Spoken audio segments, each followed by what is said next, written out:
Fala, loucos do Bando, fala fiel, como é que vocês estão? Vocês estão belezinha, rapaziada? Belezinha porra nenhuma, né? Situação do Corinthians aí lamentável, na eliminação na Copa Sul-Americana, zoeira dos rivais, né? Situação política do Corinthians muito desagradável no que tá acontecendo, né? Notícias e mais notícias ruins, né? E eu falei pra vocês que eu ia gravar ontem esse vídeo, acabou não dando, né? Falei pra vocês que eu ia fazer um vídeo aqui falando, meio que desabafando sobre esse aumento do Corinthians, né? E ainda com mais informações aqui, acho que dá pra trazer aqui um vídeo mais robusto, né, pessoal? Acho que a gente dá pra gente tocar em duas coisas, né? Na parte do campo mesmo, né? Onde o Corinthians errou, né? Pra chegar nesse ponto que a gente tá. E principalmente, né? Eu acho que chega a ser 70%, 80% dos problemas do Corinthians, né? A parte externa do Corinthians, né? Que não consegue se acertar, que não consegue ter equilíbrio, que não consegue ter continuidade, né? Que não consegue ter honestidade, né? E isso acaba, todo mundo sabe, que se refletindo dentro de campo, né? Denegrindo a imagem do poderoso Corinthians, né, rapaziada? E de tabela cai os resquícios na fiel torcida, né, pessoal? Que no final do dia quem vai sofrer com essas coisas é o torcedor, né? Que não abandona, que tá lá. Domingo mesmo eu tô lá pra apoiar o Coringão nesses momentos que a gente tem que estar, né? E, bom, vamos lá, pessoal. Depois de muito tempo, depois de muitas temporadas, né? O Corinthians, ele entra numa temporada meio que com tudo acertado, né? Poxa, a gente conseguiu manter todo o elenco, né? O prognóstico do Augusto, né, o até então presidente do Corinthians, né, para manter o elenco, que seria a maior contratação para o ano. Eu achei interessantíssimo esse posicionamento do Augusto, né? De fato conseguiu manter o elenco do Corinthians, conseguiu se reforçar com o Angileri, né? E a tendência era que o ano do Corinthians de 2025 fosse promissor, né? Ainda não acabou, tem muita coisa para rolar debaixo dessa ponte ainda, né? Muita água para rolar debaixo dessa ponte. Mas o atual momento do Corinthians acho que é de pensar, de parar, refletir, de entender onde é que a gente está, qual a nossa situação, para onde nós vamos, porque eu acho que o atual momento é de incerteza, né? Mas vamos chegar nisso ainda, né? Tem o acidente do Garro, nosso melhor jogador fica fora do começo da temporada, né? O planejamento da diretoria junto com a comissão técnica, no meu modo de ver, é interessante, de ir colocando em blocos, né? A inserção de jogadores no Campeonato Paulista. Dá super certo, né? É só você ver a campanha do Corinthians no Campeonato Paulista. Porém rolou sim um salto alto devido a como o Corinthians jogou o ano passado, né, as últimas 9 partidas do Campeonato Brasileiro. Isso foi dito pela antiga comissão técnica, né, o próprio Emiliano, o Ramon, que houve sim um salto alto, houve sim uma soberba, né, houve faltar um pouco de correr em determinados jogos, e isso foi pago, né, na Libertadores, na pré-Libertadores, uma eliminação vexatória para o Barcelona de Guayaquil, não por ser pro Barcelona de Guayaquil, mas pela fase que foi, né, o Corinthians mais uma vez eliminado na fase prévia da fase de grupos da Libertadores, né? É um ato vexaminoso por si só. E tudo bem que teve a lesão do Martinez, do Ranieri para aquele jogo de ida no Equador, onde foi a grande merda, né? Mas a verdade é que teve esse momento, né? O Corinthians ainda consegue, de alguma forma, se recuperar e ser campeão paulista, né? De uma maneira incrível, uma maneira épica contra o seu maior rival, que é o Palmeiras, né? Um time que vem ganhando tudo aí nos últimos anos, que está bem financeiramente, né? O Corinthians conseguiu dar um jeito de ser campeão, né? E aí, semanas depois, o Ramon Dias é mandado embora. E como vocês sabem, eu discordei completamente desse posicionamento. Só para pegar aqui os vídeos, tá, da demissão. Muita gente, eu acho que era muito mais a favor da demissão do Ramon Dias. Muita gente estava com o bode dele desde as eliminações lá das Copas de 2024, né? Depois o Corinthians emenda as 9 vitórias seguidas no Campeonato Brasileiro, foge da zona de rebaixamento, ainda consegue a vaga na Libertadores, mas muita gente estava ainda com o pé atrás com o Ramon, né?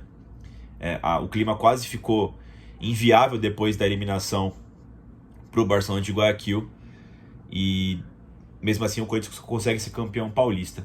Aí na minha cabeça eu pensei, cara, se ele conseguiu sobreviver a esses dois momentos, né? eu acho que é possível que ele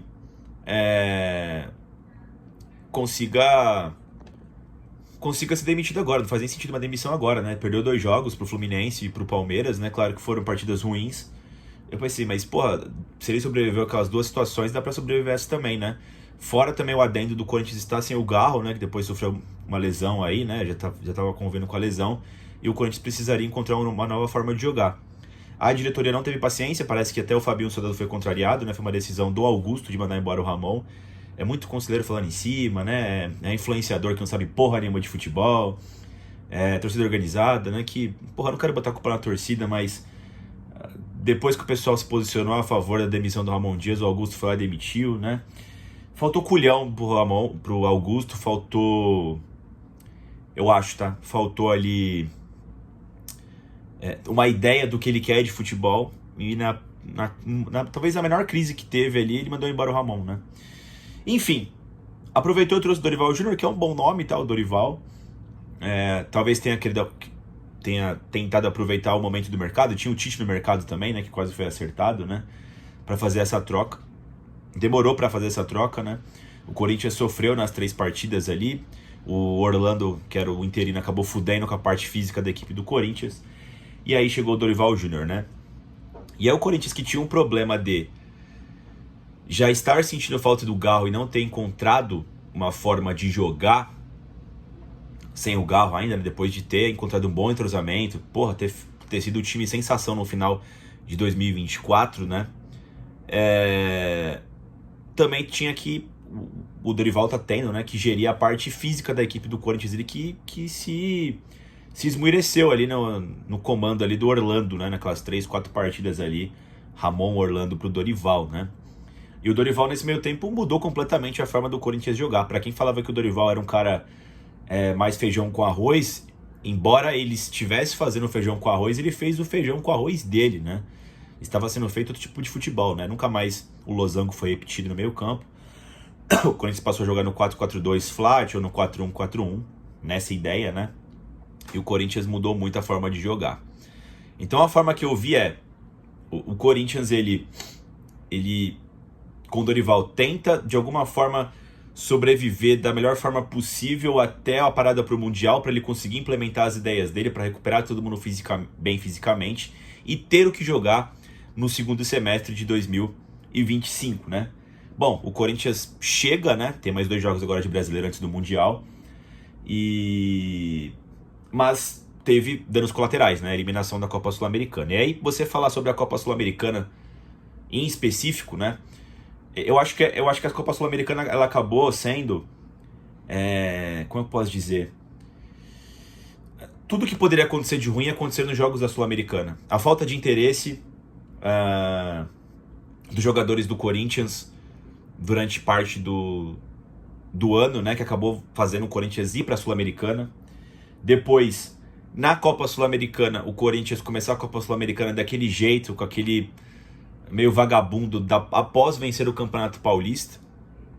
Depois tem a questão de você não ter o Rodrigo Garro, ou seja, falta de interesse, ressaca, parte física, turbulência fora, né?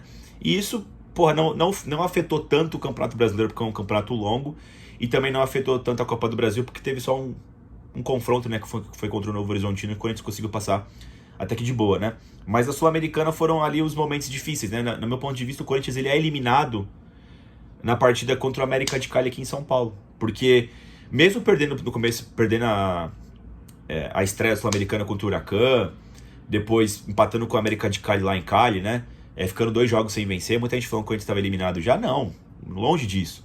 Porque na minha cabeça o Corinthians conseguiria fazer 9 pontos ainda, pelo menos. As 2 vitórias contra o Racing e mais uma contra o América de Cali. No final do dia serviria. E o Corinthians não fez o mínimo do mínimo. E acabou empatando com o América de Cali aqui em São Paulo. Aquela partida que foi muito ruim, né? Muita gente elogiou o primeiro tempo do Corinthians, mas puta que pariu, né? Não tinha jogado bem, tinha feito gol com o Memphis. No segundo tempo toma um gol logo no início, né? E a partida não vai pra frente, né? E aí, bom, ia ser difícil ganhar do Huracan. Tudo bem que foi com o time reserva do Huracan, mas o Corinthians não vem fazendo partidas competitivas fora de casa, né? É muito difícil, né? Sei lá, o Corinthians... Não sei, mano. Por exemplo, você vê o Palmeiras mesmo, o Palmeiras ele tem uma competitividade mínima muito elevada, tá ligado? Mesmo quando não joga bem, muitas vezes os porcos não jogam bem. Mas, que nem você lembra do Corinthians do Tite? 2012, 13, 11, né? A gente perdia pouquíssimos jogos no ano. O mínimo era muito alto, tá ligado, mano? E esse Corinthians, tipo, pô, há uns 5, 6 anos já é assim, né? É um Corinthians que, pô, se ele concentra na defesa, é um time que não consegue ganhar. Se ele se concentra no ataque, é um time que toma muito gol, tá ligado? Não é confiável. Sabe, eu não sei se são as contratações erradas, se são perfis de jogadores, tá ligado? Mas não sei o que acontece com o Corinthians, sabe, mano? Enfim. E aí combinou nessa eliminação. Se fosse só isso, rapaziada, se fosse isso que aconteceu aqui que eu te disse, que foi só o problema dentro de campo, não é que tá suave, tá? Mas eu acho que tem como contornar. Muita gente fala que esse elenco do Corinthians é um lixo, que precisa de reforços. Acho que todos os elencos precisam de reforços. Mas eu não acho o elenco do Corinthians tão ruim assim, tá ligado, mano? A questão é que a gente perdeu literalmente o melhor jogador do time no momento pontual da temporada. E qualquer time que perde o melhor jogador, o melhor elenco que você tenha, o time vai sofrer, mano. Porque existe um fator de ser titular ou não, existe um fator de hierarquia, existe o fator do valor do salário, tá ligado, mano? Não é assim, bota pra jogar lá então, tá ligado? É o Corinthians, né? O Coringão vai jogar e vai ganhar e foda-se, né? Não, os jogadores têm níveis, né? E o Garro fez falta, sim, até pra estrutura do time, né, rapaziada? Então agora com a volta do Garro, eu acho que fatalmente o Corinthians vai melhorar, tá ligado, mano? Vai melhorar aí. Tem tudo pra vencer os 2 próximos jogos do Campeonato Brasileiro, são jogos mais acessíveis, né? Contra o Vitória e contra o Grêmio. Mesmo com esse elenco atual, tá ligado, mano? Surgiu aí rumores, né? Surgiu aí informações, tipo, até o Fabiane, né, da Rádio Tatiaia, que o Corinthians vai atrás de pontas, né, jogadores de beirada pro Dorival. O Dorival aparentemente vai forçar nesse 4-1-4-1 que ele tem praticado bastante no Corinthians, né? De fato, o Corinthians não tem muitos pontas. Pontas, você tem o Romero e o Thales Magno, né? No final do dia é só o Thales Magno, porque o Romero, até pela idade, ele tá muito mais jogador centralizado, né? E até pelo costume, né? O Corinthians estava jogando com 2 atacantes e os 2 fechados no meio, né? O Memphis e o Yuri. Então quem entrava também entrava fechado, né? O único que entrava aberto era o Thales, mas o Romero entrava fechado, o Hernandes, né?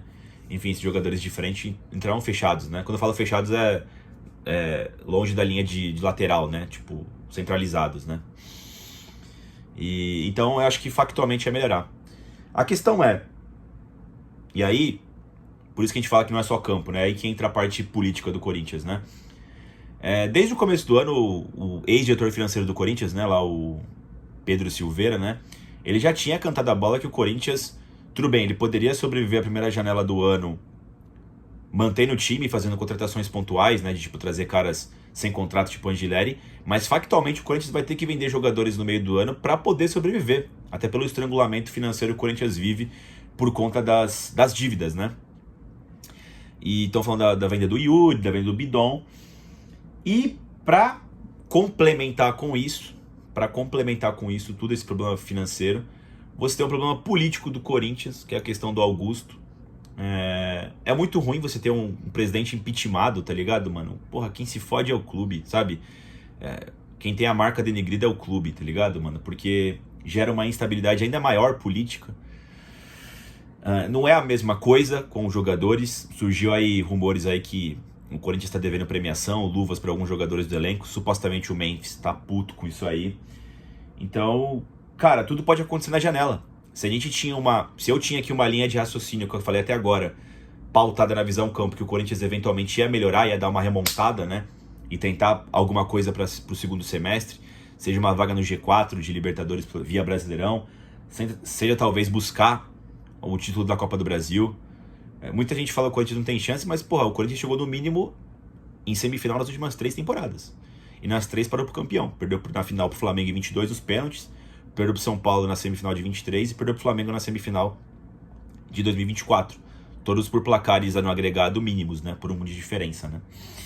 Então, Corinthians, até pela tradição na Copa do Brasil, pelo elenco que tem, eu acho que teria chance de competir para tentar ganhar o título. Não achava impossível, não. A questão é saber como é que vai ser essa janela. E eu nem falo das vendas por questão financeira. Eu falo pela questão política que mudou. Mano, de repente o Memphis fica puto aí, ele pega e cai fora, mano. Pode acontecer.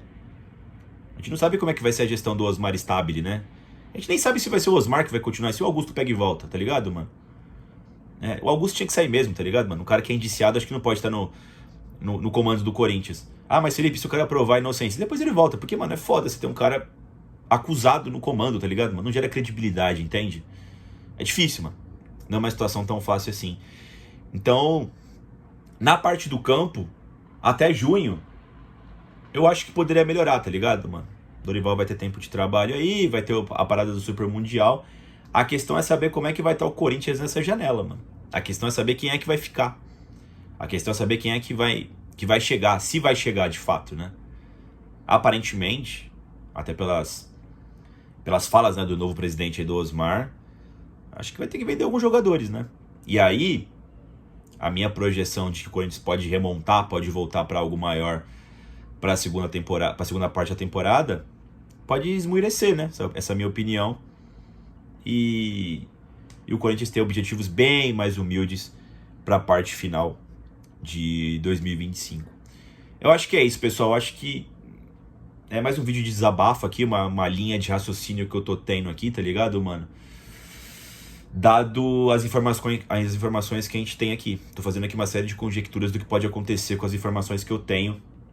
E o histórico, né, do futebol brasileiro, o histórico do Corinthians nas últimas temporadas, né, de como o futebol se comporta. A gente tem essas coisas aí para se apegar. Eu acho que esse mês de junho, julho, vai dizer muito o que vai ser o Corinthians em 2025.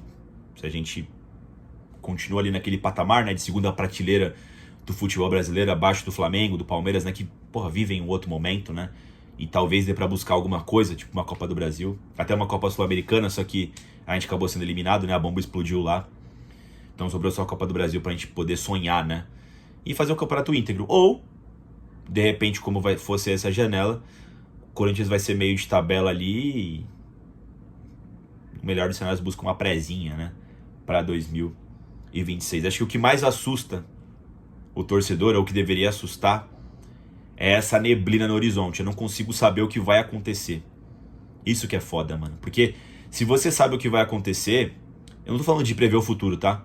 Mas do que você vai ter daqui 3 meses, dá pra você bolar um planejamento, né? Uma rota de planejamento, uma rota de fuga, né?